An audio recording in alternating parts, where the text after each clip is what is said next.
തിരക്കിലാണോ? ഒരു കാര്യം പറയാം. വീട് ബിൽഡിംഗ് എന്തെങ്കിലും പണിയാൻ ഉദ്ദേശിക്കുന്നുണ്ടോ? 2025 കേരള സർക്കാരിന്റെ കെട്ടിട നിർമ്മാണ നിയമത്തിൽ ഒരുപാട് ഇളവുകൾ പ്രഖ്യാപിച്ചിട്ടുണ്ട്. അതിൽ എനിക്ക് ഏറ്റവും പ്രധാനപ്പെട്ട ഇളവായി തോന്നിയത് ഞാൻ അവസാനം പറയാം. ആദ്യമായി സെൽഫ് സർട്ടിഫിക്കേഷൻ ആണ്. അതായത് ഒരു 3220 സ്ക്വയർ ഫീറ്റ് വരെയുള്ള വീടുകൾക്ക് ഇനി ഹൗസ് ഓണറിന് തന്നെ നേരിട്ട് പെർമിറ്റിന് അപേക്ഷ നൽകാം. അപ്പോൾ തന്നെ കിട്ടുന്ന ടെമ്പററി പെർമിറ്റ് വെച്ചിട്ട് നമുക്ക് വർക്ക് സ്റ്റാർട്ട് ചെയ്യുകയും ചെയ്യാം. രണ്ടാമതായി സെറ്റ് ബാക്ക് ഇളവുകളാണ്. നമുക്കറിയാം, ഒരു വീടോ ബിൽഡിങ്ങോ ഒക്കെ പണിയുമ്പോൾ അതിന്റെ ഫ്രണ്ടിലും സൈഡ് വശങ്ങളിലും എല്ലാം സ്ഥലം വിട്ടിട്ട് വേണം നമ്മൾ പണിയാൻ. എന്നാൽ ഇതിന്റെ ഒരു ഡിസ്റ്റൻസ്, ഈ വിടേണ്ട സ്ഥലത്തിന്റെ ഡിസ്റ്റൻസിൽ വലിയ കുറവുകളാണ് സർക്കാർ പ്രഖ്യാപിച്ചിരിക്കുന്നത്. അതായത് ഒരു വീടിന്റെ ഒരു 3000 സ്ക്വയർ ഫീറ്റ് ഒക്കെ ഉള്ള ഒരു വീടിന് ഫ്രണ്ടിൽ ഇനി 2 മീറ്റർ വിട്ടാൽ മതിയാവും. വശങ്ങളിൽ ഓരോ മീറ്ററും, പുറകുവശത്ത് 1.5 മീറ്ററാണ് ഇനി വിടേണ്ടത്. ഇനി ഒരു ബിൽഡിംഗ് ആണെങ്കിൽ അത് ഫ്രണ്ട് വശത്ത് 2.5 മീറ്ററും, വശങ്ങളിലെ വീടുകളെ പോലെ തന്നെ ഓരോ മീറ്ററും, പുറകുവശത്തിൽ 1.5 മീറ്ററും വിട്ടാൽ മതിയാവും. ഇത് ഒരു ചെറിയ പ്ലോട്ടിലൊക്കെ ഒരു വീടോ അതുപോലെ തന്നെ ഒരു ചെറിയ ബിൽഡിംഗ് ഒക്കെ പണിയാൻ ഉദ്ദേശിക്കുന്നവർക്ക് വളരെ വലിയ ആശ്വാസമാണ് ഈ നിയമത്തിൽ വന്നിട്ടുള്ള ഒരു മാറ്റം. മൂന്നാമതായി വന്നിട്ടുള്ള ഒരു പ്രധാന മാറ്റമാണ് നമ്മുടെ വീടിന് മുകളിൽ നമ്മൾ ചെയ്യുന്ന റൂഫ് വർക്കുകൾക്ക് ഇനി തദ്ദേശ സ്വയംഭരണ സ്ഥാപനങ്ങളുടെ അനുമതി ആവശ്യമില്ല എന്നുള്ളത്.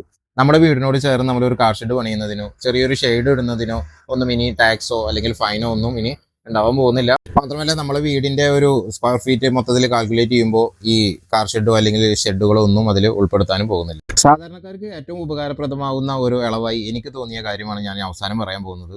അതായത് നമ്മുടെ ഭൂമി ഏത് വിഭാഗത്തിൽപ്പെട്ടതാണെങ്കിലും തണ്ടപ്പേർ രജിസ്റ്ററിൽ നമ്മുടെ ഭൂമിയുടെ ഇനം ഏത് തന്നെയാണ് എന്നുണ്ടെങ്കിലും ഒരു സെൽഫ് ഡിക്ലറേഷനിലൂടെ, അതായത് നമ്മുടെ ഭൂമി ഒരു പുരയിടമാണ് എന്ന് നമ്മൾ സ്വയം രേഖപ്പെടുത്തുന്നതിലൂടെ വീട് പണി തുടങ്ങാൻ കഴിയും എന്നുള്ളതാണ് ഏറ്റവും പ്രധാനപ്പെട്ട കാര്യം. ഒരു സാധാരണക്കാരന് ഈ ഭൂമിയുടെ തരം മാറ്റുവാൻ പലപ്പോഴും മാസങ്ങളോ അല്ലെങ്കിൽ വർഷങ്ങളോ ഒക്കെ എടുക്കാറുണ്ട്. ഈ ഒരു നിയമത്തിലൂടെ ആ ഒരു കാലതാമസം നമുക്ക് ഒഴിവാക്കാൻ കഴിയുമെന്നുള്ളത് വളരെ പ്രധാനപ്പെട്ട ഒരു മാറ്റമായിട്ടാണ് എനിക്ക് തോന്നിയത്.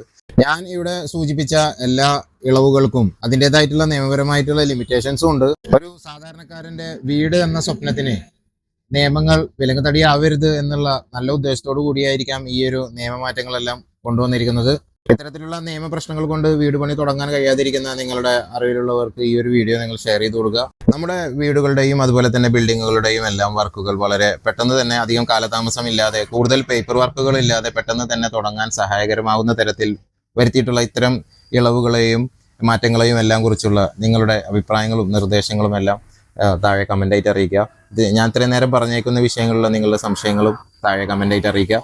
കൺസ്ട്രക്ഷൻ വർക്കുകളെ കുറിച്ചും അപ്ഡേറ്റ്സുകളെ കുറിച്ചും കൺസ്ട്രക്ഷൻ നമ്മൾ ഉപയോഗിച്ചുകൊണ്ടിരിക്കുന്ന പ്രൊഡക്റ്റുകളുടെ ഡീറ്റെയിൽസിനെ കുറിച്ചും എല്ലാമുള്ള ഇത്തരത്തിലുള്ള പല വീഡിയോസിനായിട്ട് ഈ ഒരു പേജ് നിങ്ങൾ ഫോളോ ചെയ്യുക. മറ്റൊരു വീഡിയോയുമായി നമുക്ക് വീണ്ടും കാണാം. അതുവരേക്കും ബൈ.